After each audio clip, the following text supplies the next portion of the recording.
ब्रह्म वर्चस्व की कामना करने वाला व्यक्ति ब्रह्म रूप में ब्राह्मणों को स्वीकार करके उनकी पूजा करे। आरोग्य की इच्छा वाला मनुष्य सूर्य की तथा धन चाहने वाला मनुष्य अग्नि की पूजा करे। कार्यों में सिद्धि प्राप्त करने की अभिलाषा करने वाला व्यक्ति विनायक यानी गणेश का पूजन करे। भोग की कामना होने पर चंद्रमा की तथा बल प्राप्ति की इच्छा होने पर वायु की पूजा करे। संसार से मुक्त होने की अभिलाषा होने पर प्रयत्न पूर्वक भगवान हरि की आराधना करनी चाहिए।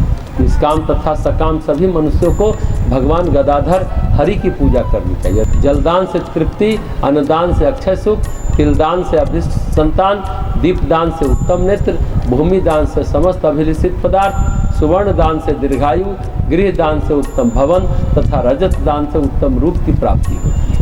वस्त्र प्रदान करने से चंद्रलोक तथा अश्वदान करने से अश्विनी कुमार के लोगों की प्राप्ति होती है। बैल का दान देने से विपुल संपत्ति का लाभ और गोदान से सूर्यलोक प्राप्त होता है। यान और शैया का दान करने पर भार्यात यानी भयभीत को अभय प्रदान करने से ऐश्वर्य की प्राप्ति हो। धान्य दान से शाश्वत अविनाशी सुख तथा वेदों के वेद अध्यापन दान से ब्रह्म का सानिध्य लाभ होता है। वेदविद ब्राह्मण को ज्ञान उपदेश करने से स्वर्गलोक की प्राप्ति तथा गाय को घास देने से सभी पापों से मुक्ति हो जाती है।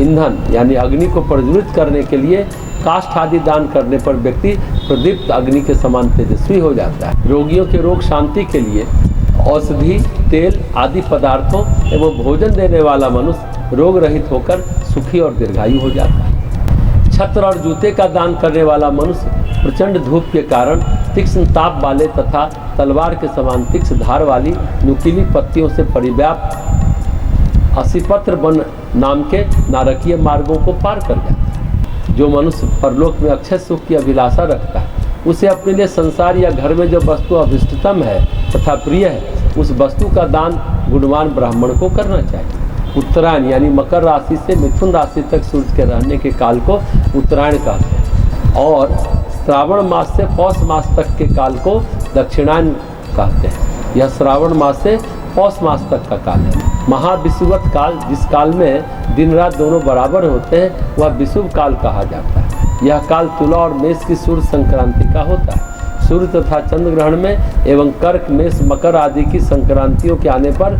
ब्राह्मणों को दिया गया दान परलोक में अक्षय सुख देने वाला होता है। इस प्रकार के दान का महत्व प्रयाग आदि तीर्थ में बहुत है। गया क्षेत्र के तीर्थों में किया गया दान विशेष महत्व रखता है। दान धर्म से श्रेष्ठ धर्म इस संसार में प्राणियों के लिए कोई दूसरा नहीं है। दान स्वर्ग, आयु तथा ऐश्वर्य को प्राप्त करने की इच्छा से और अपने पापों की शांति के लिए भी किया जाता है।